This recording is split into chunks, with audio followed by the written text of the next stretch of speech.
Olá, bom dia, tudo bem com vocês?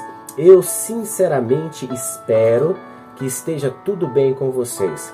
Vamos ter hoje mais alguns minutinhos de graça e hoje a palavra de Deus será pregada pelo servo do Senhor, irmão Edson Rodrigues.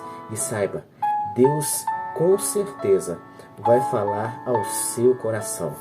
Compartilhe esta palavra para todos aqueles que você ama. Que Deus te abençoe. Que temo nós contigo, ó Filho de Deus? Vieste aqui atormentar-nos antes do tempo?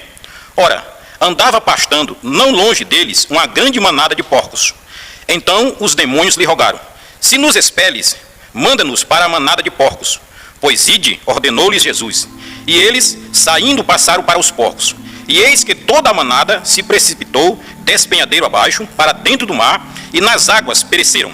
Fugiram os porqueiros, e chegando à cidade, contaram todas estas coisas, e o que acontecera aos endemoninhados. Então a cidade toda saiu a encontrar-se com Jesus, e vendo, lhe rogaram que se retirassem da terra deles. Versículo 34, Jesus sendo expulso da cidade de Gadara. E por que ele foi expulso? Talvez pelo prejuízo causado aos 2.000 porcos. Esse prejuízo foi considerado pelos gadarenos mais importante do que a grandiosa obra de libertação efetuada ali. No texto que nós lemos, nós encontramos Jesus chegando à cidade de Gadara. E ali chegando, saíram-lhe ao encontro duas pessoas endemoninhadas. O problema era tamanho que ninguém podia passar por ali. Os demônios, sabendo que Jesus ia expulsá-los ou expelir, como diz essa versão, pediram para que Jesus deixasse que ele entrasse naqueles porcos que estavam pastando ali por perto. Jesus permitiu e causou realmente esse prejuízo àqueles porqueiros. Isso, na cidade de Gadara, teve maior significado. O prejuízo causado foi mais importante. E justamente, meus amados, por esse motivo, diz o versículo 34, aqui do texto que nós lemos, que toda a cidade saiu para encontrar-se com Jesus, e vendo-o, lhe rogaram que se retirasse da terra deles. Aqui não foi um pedido comum, foi um pedido com rogos. Nós poderíamos parafrasear e dizer que o povo diz que, pelo amor de Deus, se retirem das nossas terras, da nossa cidade e, consequentemente, das nossas vidas. E com isso, rejeitaram o Senhor da vida. A pergunta que eu faço a você, que está nos assistindo nessa manhã, é se você não está fazendo o mesmo com o Senhor. Quantas vezes você já ouviu a palavra do Senhor e tem estado com o coração endurecido, tem rejeitado a palavra de Deus? Olha, vai chegar um dia em que você não vai ter mais para onde fugir.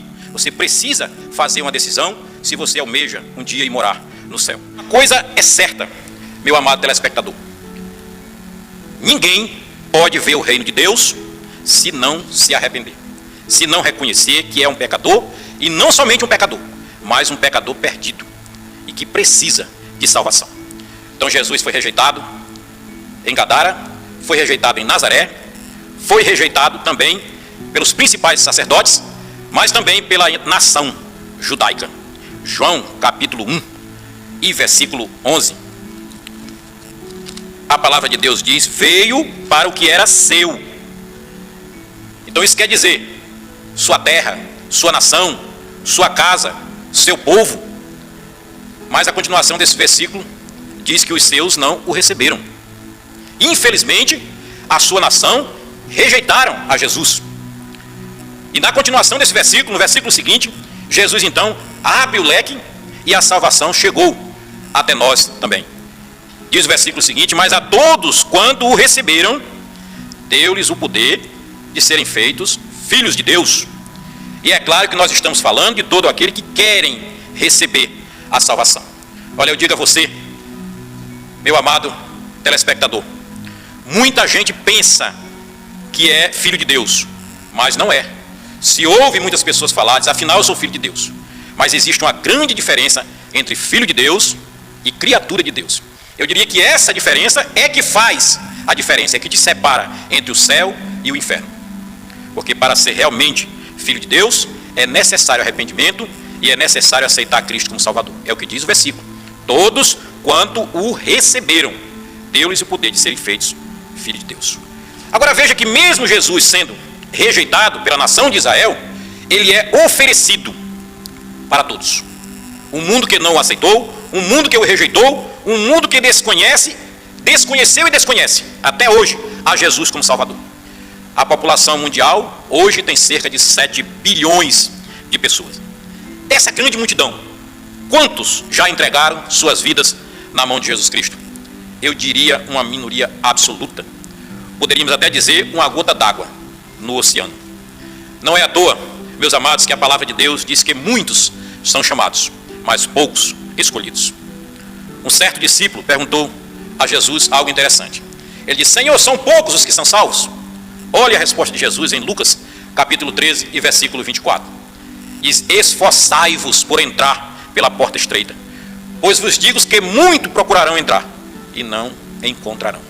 Para você entender melhor o que Jesus está dizendo aqui, nós temos em Mateus capítulo 7, versículo 13 e 14, falando de duas portas. Ele diz que uma porta é larga, e essa porta larga conduz para a perdição. E a palavra de Deus diz que muitos são os que entram por ela. A outra porta é a estreita. Essa porta conduz à vida eterna. E a palavra de Deus diz que poucos são aqueles que acertam por ela.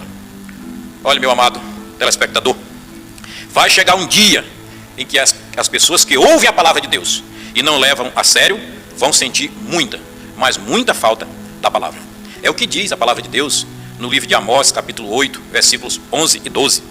Diz assim a palavra: eis que vem dias, diz o Senhor, em que enviarei fome sobre a terra, não de pão, nem sede de água, mas de ouvir a palavra do Senhor. Andarão de mar a mar, do norte ao oriente, correrão por toda parte, procurando a palavra do Senhor, e não a acharão.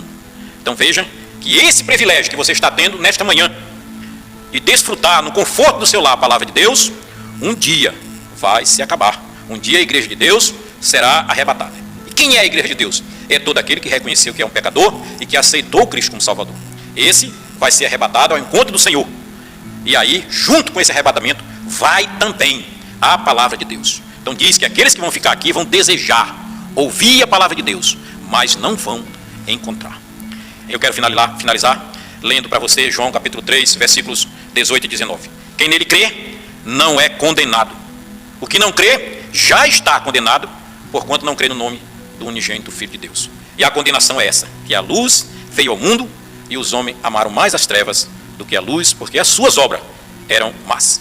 Eu quero dizer a você que está nos assistindo, que se você não aceita a Jesus como Salvador, a sua situação não é diferente das multidões. Significa também que você tem rejeitado a palavra de Deus. Aliás, é o único pecado que não tem perdão.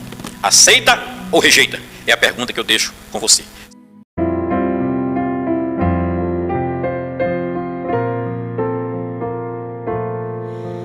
Hoje cruz se erigiu, dela um dia fugiu, como emblema de vergonha e dor.